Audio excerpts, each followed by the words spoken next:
Good morning, and welcome to the Museum of the San Ramon Valley's virtual speaker series. I am Dan Dunn, the director of the museum. December's program was on the San Ramon Branch Line Railroad, the railroad that actually ran alongside this building. It was presented in conjunction with an N-scale model railroad layout of the branch line here at the museum. Today, we're fortunate to have back Dublin City historian, board member of the Dublin Historical Society, and author Steve Minier.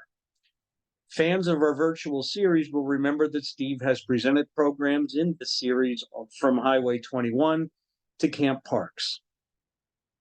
Steve will tell us the history of the Alameda County Sheriffs, dating back to 1853, when this region faced challenges from cattle rustling to crime on the way to the gold fields. Famous lawmen like Harry Morris to equally famous outlaws like Joaquin Murrieta were part of the landscape. The 20th century brought anti-war demonstrations, suburban and rural crime, earthquakes, and other disasters. Using the Alameda Sheriff's Archive and other sources, Steve will unveil previously unseen images and recount forgotten stories that have shaped the Sheriff's Department and the communities that it serves. Please use the chat window at the bottom of the screen for any questions that you have. Feel free to send in questions at any time during the presentation, and we'll address them at the end. And now it's my great pleasure to welcome back Steve Minier. Steve? And here I am, and now I get to share my screen. And then if I do this right, we can start a presentation.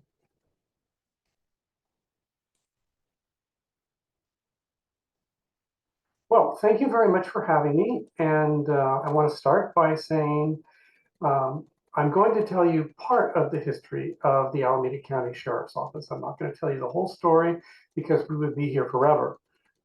And like most stories of organizations, and especially stories about law enforcement organizations and the communities that they serve, those stories can be kind of sad. They can be kind of fraught with multiple meanings. So I'm going to try and give you just a flavor for some of the things that have to do with the Alameda County Sheriff's Office and just a few of the stories, and let you know that there are many other places to find even more wonderful stories than I'm going to be able to talk about today.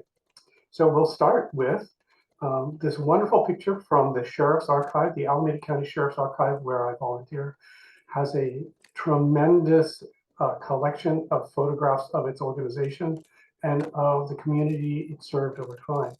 And these are all the Alameda County sheriffs that were working at the Eden Township substation in Hayward in 1949. At that time, a lot of the area around Hayward was unincorporated, and that's primarily the law enforcement responsibility for a sheriff's office, unincorporated parts of the county. So I'm going to take just a step back and talk a little bit about what is a sheriff and what is not a sheriff. Much of what we know about sheriffs comes from not civics and not schooling and not anything we've learned from school, but from movies and television. So for those of us of a certain age, those kind of sheriffs that stick in our memory are Sheriff Andy Taylor from the Andy Griffith Show and Mayberry RFD. The other famous sheriff that pretty much all of us will remember is the Sheriff of Nottingham in every single Robin Hood movie or story. Another great example of a sheriff, as far as I'm concerned, from movies, is Sheriff Cobb in the movie, one of my favorite movies, Silverado. But for those few of us for few people, not me, who were born after the beginning of the 21st century, the only sheriff that I could come up that might be popular in memory is Sheriff Walt Longmire. I have actually seen that show, and it is pretty good.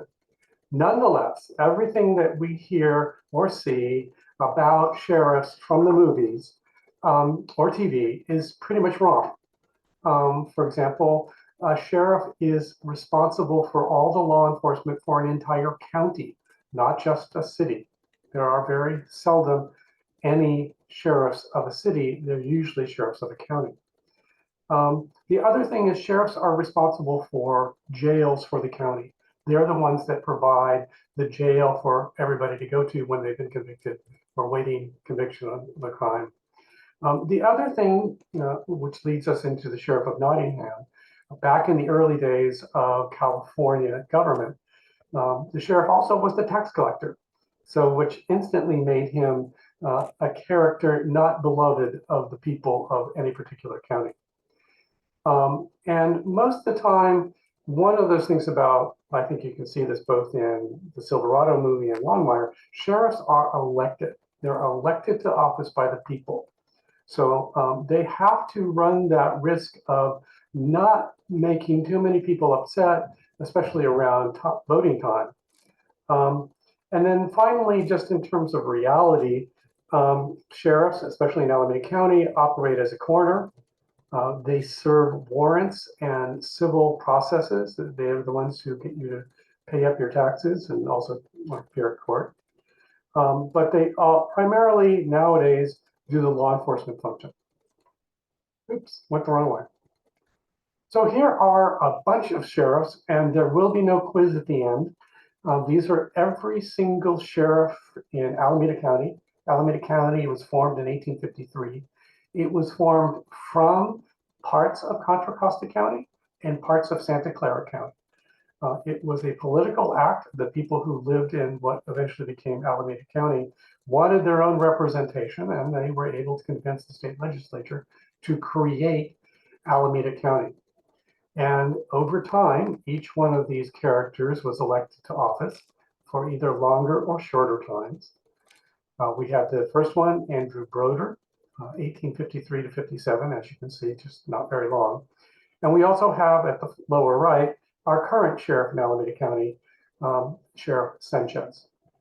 And each one of these people, up until the early 20th century, or actually mid 20th century, pretty much all these people didn't have much of a background in law enforcement.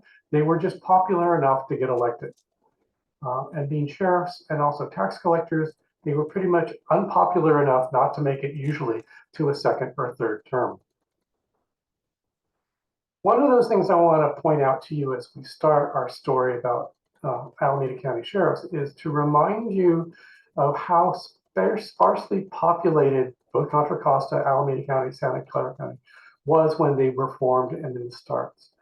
In this picture of the road system in 1853 to 1869, that's pretty much the only way you got around by land or on these few roads. Of course, if you had a horse, you could go anywhere you wanted, up the hills and down the hills. But what this should indicate to you is that there's so few roads and it's such a long distance. And at the time in 1853, when there's only about 6,000 or 7,000 people in all of Alameda County, and most of them are in Oakland or Alameda or Haywood, which eventually becomes Hayward, or Union City or Alvarado. They're all along the Bay coastline, where most of them moved people and freight and stuff via water, not via the overland trails. But out to the east, the hinterlands of Alameda County, there were wide open spaces and plenty of places to hide if you had criminal intent and you wanted to hide from the sheriff. In those early days in 1853, the sheriff's office consisted of generally the sheriff, one or two deputies, and in different areas and different times and different things called townships, there might be a local constable. But around the 1800s, the main crime issue was cattle rustling, horse stealing, and sometimes robbery in those far removed stagecoach lines from Haywood to Stockton, or from Martinez all the way down to Doherty, which is now modern day Dublin. All the stage lines were out in the middle of nowhere and easy picking for robbers like Tiburcio Vasquez or Joaquin Murrieta. So we'll go to our first Alameda County Sheriff, Andrew Broder. With only a few thousand people in Alameda County, There were so many people running for office in the first election in 1853 that quite often on the ballot they had to list their nicknames because few people knew their full formal names. But one of the things that Sheriff and Tax Collector Broder faced in a population of 8,000 was a rather substantial and rather amazing crime that occurred in the first years of his office. That was the time that someone broke in to the county buildings upstairs in this general store and stole or tried to steal the entire treasury of Alameda County, which at the time was only $11,000. So one morning they go into open business at the top part of this general store and find that the treasury had been broken into. And unfortunately for the robbers, they weren't able to take all the money away. And one of the reasons they weren't able to take the money was back in the day, taxes were paid usually in gold. So $11,000 in gold is actually quite a bit of money to take out and walk around with. And it's a little bit noticeable if you're suddenly carrying sacks of gold out, even in Alvarado, a town that had about 200 at the time. So the sheriff and the local judge decide that they will go find and capture the person who stole the treasury, or at least part of the treasury. And their first lead takes them to Union Landing, which they've used to find a ferry to go to San Francisco because there were indications that we'll just say the bad guy had absconded with the money and was off to San Francisco to catch a boat and leave California. They get to San Francisco, the sheriff and the judge, and they immediately find the next boat that's going. They get on the next ship leaving San Francisco, sure that the bad guy is on the boat. The boat sails away from San Francisco, but before it can go through the Golden Gate, they convince the sheriff to stop the boat, and then they then proceed to search the entire boat and everybody on it and find that there is, in fact, no stolen gold. They take a small boat because the captain was a little bit ticked off that his shipping time was being held up by this law enforcement action. They take a little boat back to San Francisco, take the ferry back to Union Landing, and by that time it's the next day. And they then go about trying to really look at the scene of the crime. And they find when they go underneath the general store that a lot of the money that they thought was stolen was in fact not stolen. It was just hidden underneath the building. So one of the problems of doing local history of these early days in Alameda County is that you're really dependent upon newspapers. And newspapers at that time were really good about telling you about the really dramatic crimes of the day. What they were not really good about was telling you what happens afterwards. So to a large extent, the last thing that we know is Judge Crane, Alameda County judge, sent a letter to the newspaper saying, well, we haven't found the people yet, but we know they're in town and we're pretty sure who they are and we'll get them sometime. And that's all I know about the massive robbery of the Alameda County Sheriff and the Treasury. Don't know who did it, don't know what happened to them, but there was kind of rough and ready justice at the time. So Broder went on to do a few more years. The crime was in 1855. He spent a lot of time running down cattle rustlers. He spent a lot of time, like every sheriff in California did, executing warrants. And one of the things to realize back in the day, sheriffs didn't get paid salaries. They made money off the warrants they served, the transportation of criminals, or the collection of tax, and they got a small percentage for each time they collected the taxes. So there was an opportunity to make some money. Broder was not able to get reelected, but he went on to have multiple jobs, and he seemed to have had some money set aside to become a prosperous storekeeper. For the long time from 1857 on to around early 1900s, multiple sheriffs, all elected, short terms.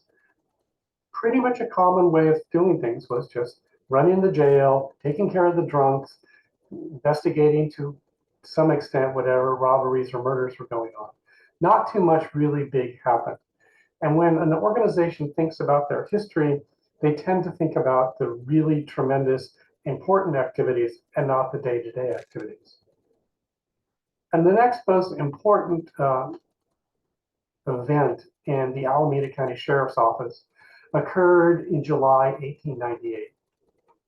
An individual in Oakland had been gambling. He was not happy with the results of his gambling, so he stabbed and shot one of the people he was gambling with. He fled from Oakland, and Oakland was a smaller city at that time. He left the environs of Oakland, therefore he became a county sheriff issue. He ran away to where he worked, and he worked at a gunpowder plant in what it's at that time was called Melrose. Barricaded himself inside. Deputy sheriffs and constables came after him, surrounded him in the powder works, decided at that particular time was not a good idea to go running in guns blazing into a gunpowder factory. So they watched him for overnight, tried many times to get him to come out. They evacuated the few people that lived around in the neighborhood. Some of those people chose not to leave. No one knows why. The next morning, when the sheriffs and the deputies had thought that they had convinced the person to go in, he was coming out, they were yelling at him, he ran back inside, and the next thing that happened was the powder mill blew up. And in that, deputies and constables were killed, along with Mrs. Hill, who was visiting at a house nearby, who chose not to leave when asked to leave the night before. And as you can see from this newspaper, which had a different set of standards for how news was reported, as they decided to call it, the murderous Chinese was also killed. You can read multiple newspapers from this event and find multiple stories and multiple different recitations of what happened to cause the explosion. But nonetheless, these individuals lost their lives. And one of the deputies who lost his life was Charles M. White. Charles M. White was the son of the Alameda County Sheriff. At that time, it wasn't uncommon for the newly elected sheriff to not only dismiss all the current deputies, but then to hire many of his friends, relatives, and even sons to the office. The destruction for Melrose was just immense, and in fact, it became a matter of national note and made it into national newspapers and magazines. And you see two of the pictures here, one from a nearby building, which was several hundred yards away, 600 feet as it says here, and then the other one was a railroad yard that was nearby, that was pretty much leveled by the explosion. And that was the biggest loss of life for Alameda County sheriffs to date. Never in the history of the Alameda County Sheriff's Office have so many deputies and law enforcement officers belonging to the office killed in the line of duty. Although there have been others since then individually who have died either from duty-related activity or dying while on duty. So what is a deputy back in the late 1800s? What does a law enforcement officer look like? This is Manuel Borges. He was a Eden Township constable, which meant that he was elected by the townships, which were subdivisions of the county back in the day for a number of years. He was elected to office. He would take care of the local business of enforcing crime, enforcing law enforcement, and going after crime. And they, in the archives at Alameda County Sheriff's Office is a wonderful scrapbook that has amazing stories. But this is Manuel Borges' scrapbook, and in it is this picture of he and his two bloodhounds that he bought to do the duty. And one of the many articles that are in his scrapbook is the 1911 newspaper article that apparently was newsworthy enough to talk about him having an exchange of gunfire with a chicken thief. Poultry and livestock theft was a big thing in Alameda County because that was primarily the outputs of economic activity in the county. Lots of farms, lots of chicken farms, a lot of agriculture, horses, cattle, and that kind of thing. There's also some wonderful stories about Manuel, who actually lost his office because he was having an affair with a married woman. That's not the kind of thing that works well when it comes time for election. All elected constables were abolished in 1932, and those constables that were in office at the time became deputy sheriffs from then on. Alameda County sheriffs were on the cutting edge of technology to some extent. The very first sheriff's car was bought in 1907. The minutes of the Board of Supervisors talks about the $4,000 expenditure for sheriff to get the vehicle to run on the few roads. One of the things I'm not sure is whether the picture on the lower right, which is dated in November 1913, and also comes from Manuel Borges' scrapbook, is that the same car as the one from 1907? Did they only have one car all the way from 1907 to 1913? I just don't know. One of the other probably most unfortunate stories in Alameda County sheriff history has to do with the sheriffs. In the 1919 Prohibition starts, and there's a whole new set of challenges going on for local law enforcement. From 1906 to 1926, Frank Barnett was the sheriff. He apparently was so notorious that the local press described the Alameda County Jail in Oakland, downtown Oakland, as the Barnett Hotel. You have a postcard here inviting you to come and stay whenever you do the wrong kind of thing and get caught. So Sheriff Barnett is running for office again in 1926, and he runs afoul of typical election politics and people doing and saying whatever they can to get elected. And he is replaced by a brand new sheriff who is Burton Becker. Burton Becker wins the election. He had campaigned on a clean government slate, claiming that Frank Barnett was involved in protection rackets, not prosecuting people who were drinking alcohol against the law, not going after the gambling dens in Emeryville. At the time, Emeryville was probably the most wide open, dangerous, or depending on how you look at it, interesting place in Alameda County. But anyway, Becker was able to convince the electorate that it was time to get rid of Frank Barnett. So Burton Becker comes into office, and upper left-hand corner is he, Burton Becker, who had previously been the police chief for Piedmont. He immediately starts to get in trouble with one of the brand new district attorneys, Earl Warren. And Burton Becker, regardless of what he said about Barnett, it was pretty obvious to Earl Warren and others that by 1927, Burton Becker was running a protection racket for gambling and for prostitution and also for alcohol in and around Alameda County, and probably promoting the transfer of liquor through the county. Earl Warren gathered enough information and found someone willing to testify against Burton Becker, the sheriff of Alameda County. The guy in the middle on the right, the shady-looking guy who looks like Edward G. Robinson as a gangster, is in fact kind of a gangster. He was the money man for Burton Becker and would collect the bribes all around the county. So Burton Becker has the dubious distinction of being the only sheriff elected to office and then being indicted, convicted, and when he left office in 1930, his next office location was at San Quentin.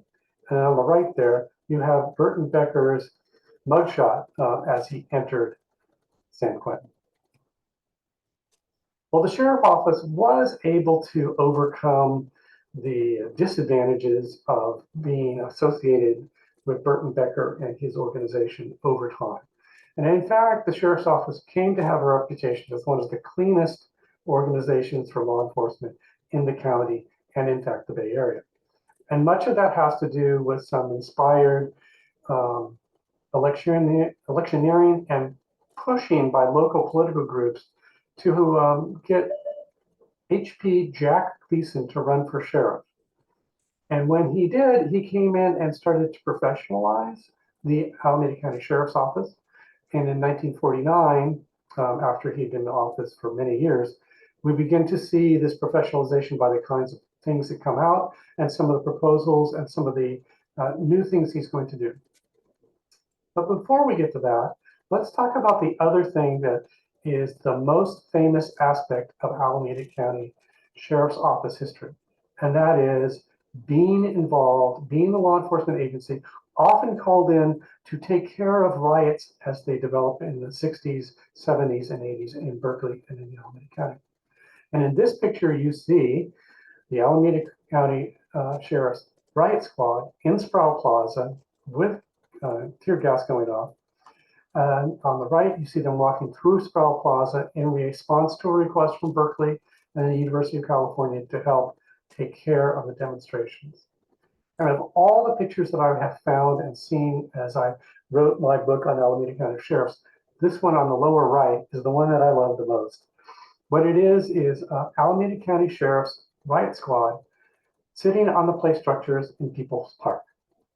So when we hear about the riots, we actually always see the pictures of the violence, the rock throwing, and many people, not realizing that the amount of violence was rather limited, but it did occur over several days, weeks, and months. And every now and then, actually quite a bit of the time, was sitting around and waiting, which is what you've got these deputies doing in the lower right-hand corner. Now take a look at the pictures here and notice what they're wearing. They're wearing overalls. And those overalls go on to have kind of an international aspect to the story of the Sheriff's Office. Now on the left here, you see a picture of those in color, those uniforms. When the riot started in 1964, Alameda County Sheriff's Office was not really prepared to do a riot control. But after a few days on the streets, they realized their regular duty uniforms were not a good thing to have on the street during the riot. Their badges could be ripped off, their clothes, their uniforms could be soiled dramatically. They could have tear gas embedded in them. And all those regular uniforms, they had to clean themselves. So the management decided we need something else. Let's get overalls. And so they call around to the local clothing stores and ask, okay, do you happen to have 200 sets of overalls? And one Hayward clothing store said, yes, we do have these. We'll sell them to you right away. Would you like them? And the very first riot uniforms are those shown on the mannequin on the left. And as you see, they have this lovely color of blue. Well, in 1968, there had been a movie that had just come out by the local pop group called the Beatles. And in that movie, the bad guys in the movie are called Blue Meanies.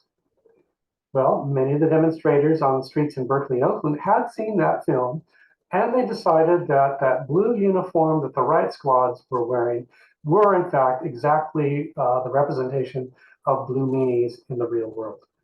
So the Alameda cops go on to be known as Blue Meanies. In addition, the term Blue Meanies then morphs, not just for Alameda County sheriffs, but for all cops in California, to all cops in America, to all cops in the world. So you can see a reference to Blue Meanies at protest demonstrations and in newspapers all over the world. On the right here, in this is actually one of the demonstrators' posters and one of the signs that they were carrying. And this was found in Berkeley, and the sheriff's riot squad was happy to take the sign away from the demonstrators, thinking that it could be used as a weapon. So now it went from weapon and protest to souvenir. On the right, you can see everybody who was on the squad that day who got the sign. All the deputies are named there. I especially like the irony that they're in Berkeley. Supposedly, these are a bunch of university students, and they can't spell psychopath. But that's what happens. One of the next stories that has a big impact on the sheriff's office is this one called the Chowchilla case. In 1976, the characters on the lower right, three of them, decided that they were going to become famous or infamous by staging a crime. And what they did is they hijacked a school bus in Central Valley, took all the kids hostage, drove them in vans to an underground site. They had gotten a moving van, they had dug the moving van underground, covered it with dirt, and they dropped the kids and the bus driver in this. And the three perpetrators were thinking, okay, now we're going to have this wonderful opportunity to ransom all these kids. Who wouldn't pay a ransom right away to get their kids back?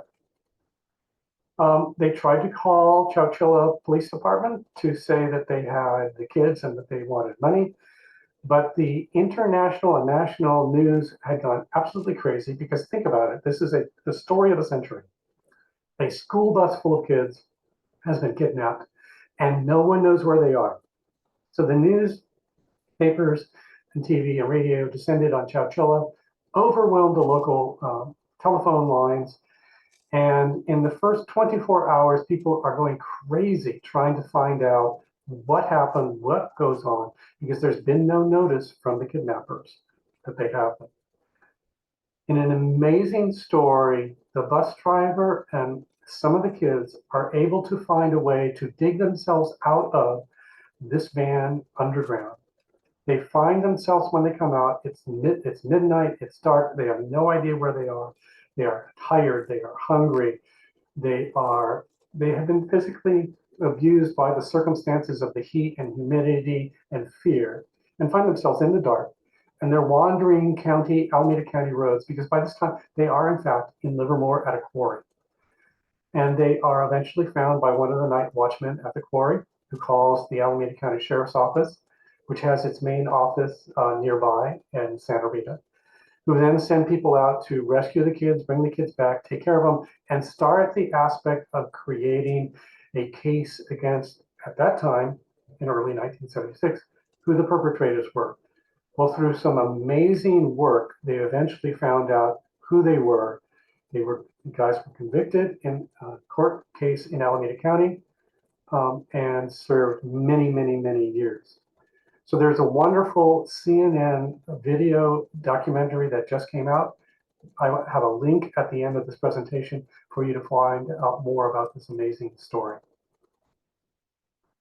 The other thing that is important about sheriff's offices, they run the county jails. And for any of you who grew up in this area from all the way up to 1989, if you were ever going east on Highway 50 back in the day, or east on Interstate 580 up until 1989, you would have seen the Santa Rita jail on the north side of the road near the Santa Rita exit. And Gleason, the sheriff who came into office in the late 30s and was there up until the early 60s, wanted the county jail to be a rehabilitation activity. So at the end of World War II, the Navy offered him a naval brig near Dublin, and he took the opportunity and he took over this pretty much abandoned brig out in the middle of nowhere in Alameda County along Highway 50. And he set up the Santa Rita Rehabilitation Station. On the right there, you can see the maximum security area. It was called Greystone Building. And so Gleason and the sheriff's office had opportunities, not just for them to be locked up, but for them to learn new skills like farming, raising cattle, shearing sheep. And when you think about the fact that in 1949, when this starts, this area out here in Dublin and Livermore and Pleasanton is pretty much the middle of nowhere. It's not an unreasonable thing to think that there might be some abilities to give these people some new skills. But over time, by 1981, and here's an example of prisoners in the field getting their fresh air and their exercise. There's a picture of one of the deputies running a thresher, and then two different types, and then the cattle. And in fact, the prisoners and the deputies who ran the farm out there at Santa Rita Jail, about 80% of the cost, primarily food, for the prison was provided by the fields around the prison. So it was a very cost-effective jailing circumstance. But by 1981, the jail is many, many years old. It was never designed for the number of people that were in it. Buildings and residential areas are moving out. The jail was designed for administrative detention during World War II. By the 1980s, there were prisoners escaping and jumping over these rudimentary fences, running across and flagging down cars on Highway 50, Highway 580, and trying to escape. And they often did. And in fact, sometimes the escapees would break into the local residential areas and harm local residents. The communities had had enough. One day in 1981, a sign appears on the freeway. And that is the sign and the picture. The local newspaper was notified you might want to be here at this location early in the morning to take a picture. And they came up and they found the sign. Well, as you can imagine, the sheriff wasn't happy, and the sign went down relatively quickly. I don't know what the instructions were by the sheriff or the staff at the jail at the time, but somehow that sign was saved and eventually, many years later, wound up back in the sheriff's archive. So by 1981, the problem is getting out of control. The conditions are so bad in the prison that the prisoners get lawyers to sue the county, and a new jail is eventually built in 1989. And we all know that as the modern day Santa Rita. It's off of Tasahara Road in Dublin, and this is a picture of what it is. Dublin and Alameda County also has this interesting thing where there were so many new roads coming up, and since this was the old jail property, they decided to name some of the roads out there after old or previously serving sheriffs. Broder Road, Madigan Road, Gleason Road, they're all named after sheriffs. And so that's pretty much all the stories that I'm going to have. I just do want to remind you that notwithstanding these stories, some of which are interesting, sheriffs have a tough job doing law enforcement, running jails. It's a career that requires a lot of tenacity, it requires a lot of skill. I don't think these guys get enough credit, these men and women, excuse me, don't get enough credit for what they do. So I'm just happy to be able to share a little bit of their story with you and with the community when I wrote my book, which, by the way, is here and is available at Barnes & Noble and online. I will be at the Barnes & Noble in Dublin on Saturday from noon to 3 if you want to come by and ask me any questions or just talk. That's fine. I've been to enough of these book signings where no one shows up. I'm looking forward to someone coming by and saying hello. Thank you very much. Here are additional comments or additional information if you want to get them. I'm sure the museum will make them available later on. Thank you. Any questions? We do. Nice job, Steve. Thank you. Can you just remind us of you listed them in the beginning. What are the responsibilities of the sheriff's office? The primary responsibility that we all know about is doing law enforcement for unincorporated areas. And believe it or not, there are still a few unincorporated areas in Alameda County, part of Castro Valley, part of areas outside Hayward, areas south of Union City and Fremont, areas kind of south of Livermore and also east of Livermore are all unincorporated. So they take care of law enforcement activities there. They also primarily run the county jail, which is a huge enterprise. The sheriff is also the coroner, and the sheriff also does a forensics lab. So they are responsible for ruling and evaluating crime that is done not just in unincorporated areas, but because the criminal forensics activity is so well developed in Alameda County, a lot of the other police departments will use Alameda County Forensics. In addition, Alameda County runs additional law enforcement. They run the police for Dublin, they run the police for AC Transit, and they're also the police out at the airport. So, since we led off with this, how lawless was Alameda County back in the day? You know, it depends. I had an interesting conversation with someone from the San Jose Mercury who pretty much asked that question because they were going to write an article on Pleasanton and saying people say Pleasanton was the most lawless town around.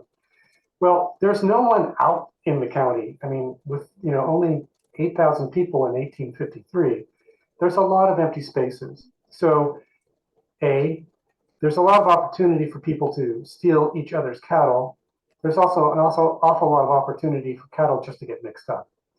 There is not a lot of transportation going on. There are not a lot of people on the county roads.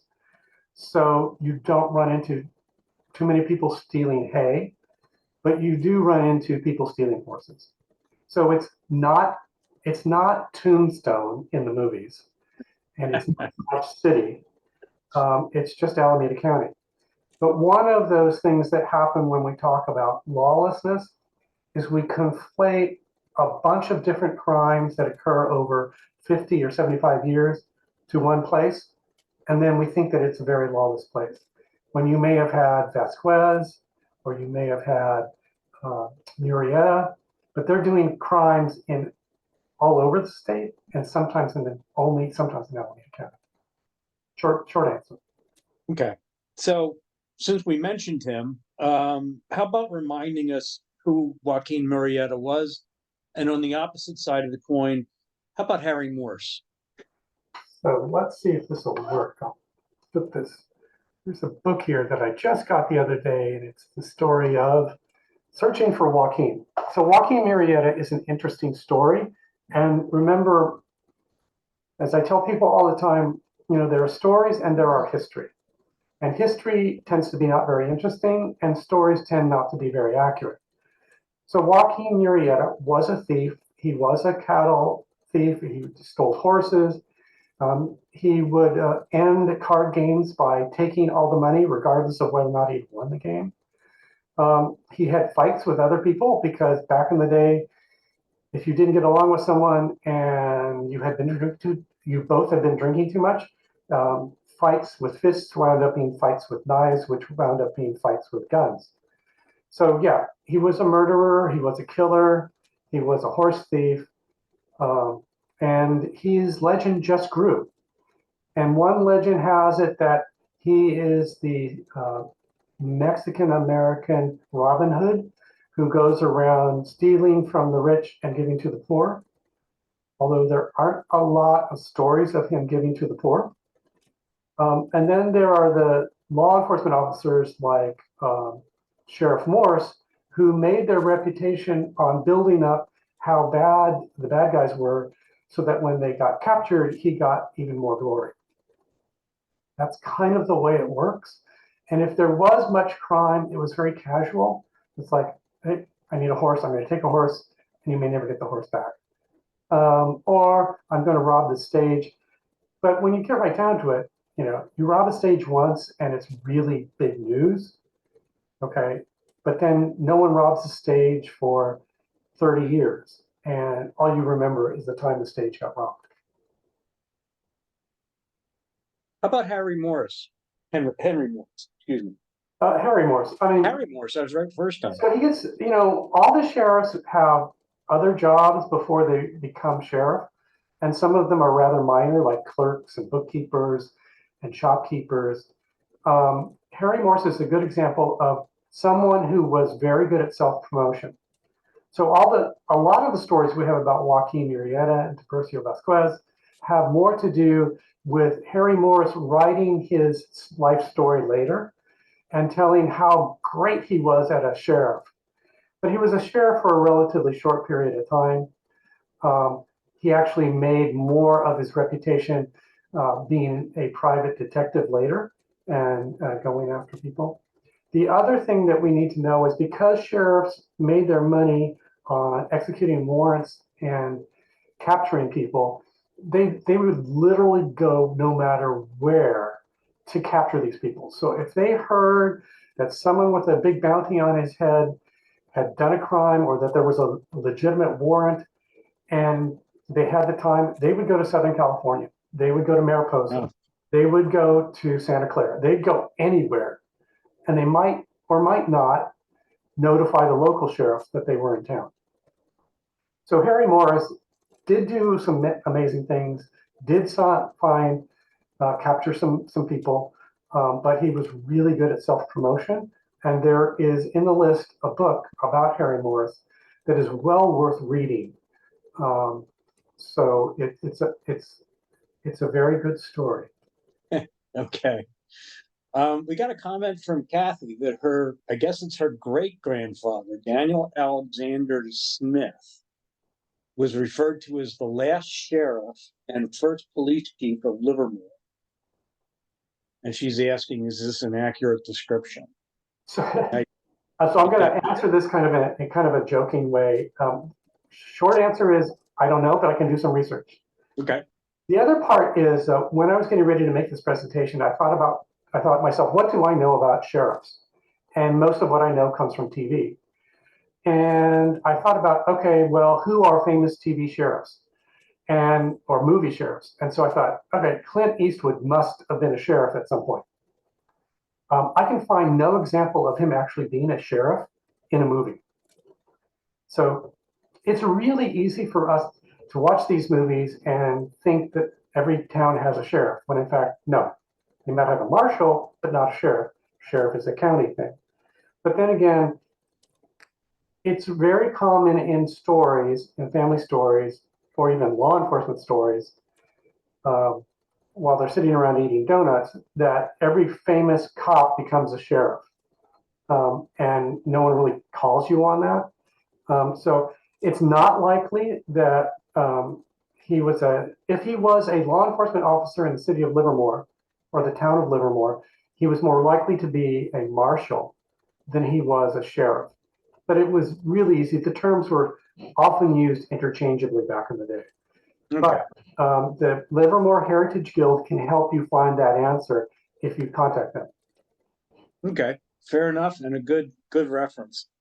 And that's it for questions. Steve, it's always good to talk to you.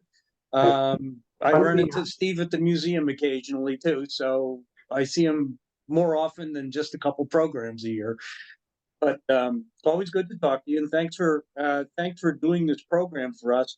And just as a reminder for everybody, Steve will be doing a book signing at the Barnes and Noble in Dublin Saturday noon to 3 on his new book on the sheriffs.